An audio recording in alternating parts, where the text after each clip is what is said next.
After a 3-month break, the Star Wars hype machine started back up this week with the first trailer for Rogue One. The movie centers around Jyn Erso, played by Felicity Jones. Erso is apparently a criminal troublemaker who finds herself joining the Rebel Alliance. It appears that Mon Mothma's plan to get the specs on the Death Star involves sending Erso out with a ragtag band of misfits, and it looks awesome. Also, and consider this a public service announcement, many Bothans died to secure information about the second Death Star, not the first. If there are any Bothans in this movie, it will be entirely coincidental. In other movie news, while Batman v Superman underperformed at the box office, Warner Bros. Is still doubling down on their DC cinematic universe. According to The Hollywood Reporter, 2 new DC films have been scheduled, one on October 5th, 2018, and one on November 1st, 2019. Wonder Woman is also seeing a schedule change, moving up a few weeks from June 23rd to June 2nd, 2017. This leaves the current DC schedule with Suicide Squad on August 5th of 2016, The Wonder Woman, an unidentified film, and Justice League Part 1 in 2017, The Flash, Aquaman, and an untitled film in 2018, Shazam, Justice League Part 2, and an untitled film in 2019, and Cyborg and Green Lantern Corps in 2020. Meanwhile, over on television, a new entry into the Marvel Cinematic Universe has been greenlit. Freeform, formerly known as ABC Family, has announced development of a Cloak and Dagger television series. Because when I think of ABC Family, I think of homeless drug addicts getting superpowers. And now in video games, let's talk about Tracer.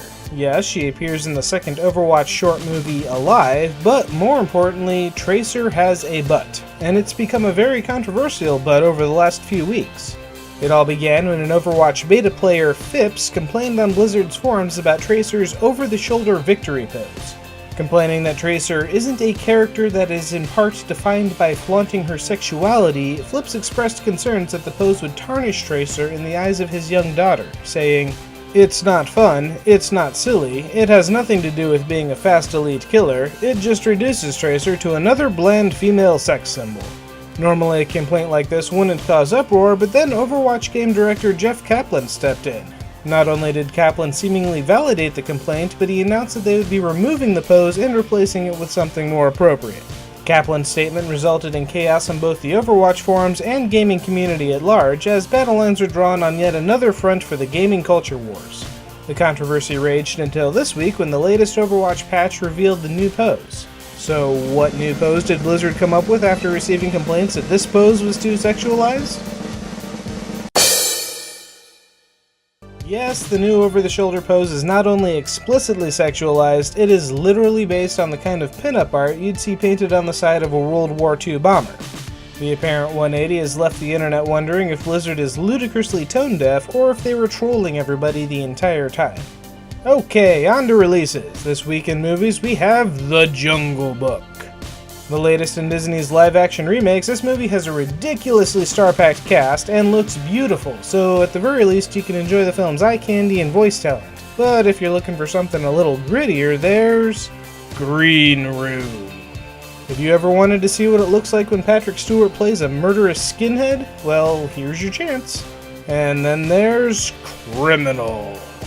Commissioner Gordon and Two-Face decide to put the Green Lantern's brain into the head of Superman's dad in order to save Wonder Woman and the rest of the world from terrorists.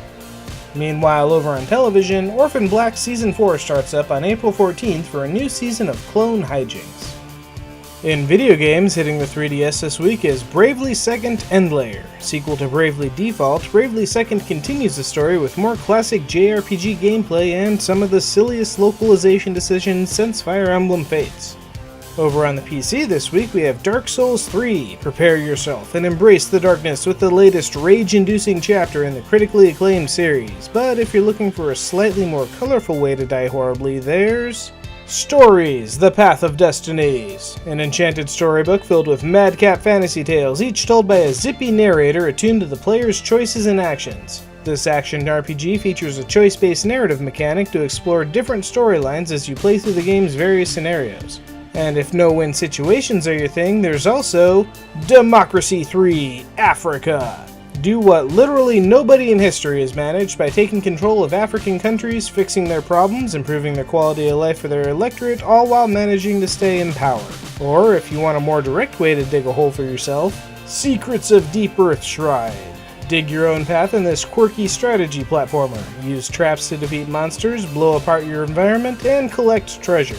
And that leaves us with this week's awesome video. Okay, awesome may be stretching it, but here's two pretty good videos. First up, Screen Junkies took on Star Wars The Force Awakens with its honest trailer. Gear up for a film so desperate to recapture the magic of the first Star Wars. It practically is the first Star Wars.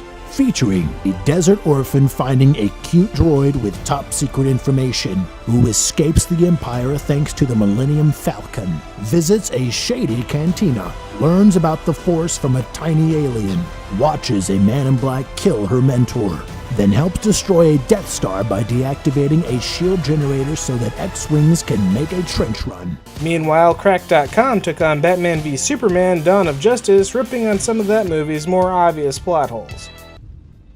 I thought she was with you. Batman, she's with you. Yeah. You emailed her. Like, there's a whole thing about him contacting her. And she shows up and is like, who's this woman? And that's everything for this week, so what did you think of the Rogue One teaser? Let me know in the comments below. Be sure to like and subscribe, share this video with your friends, and have a great week.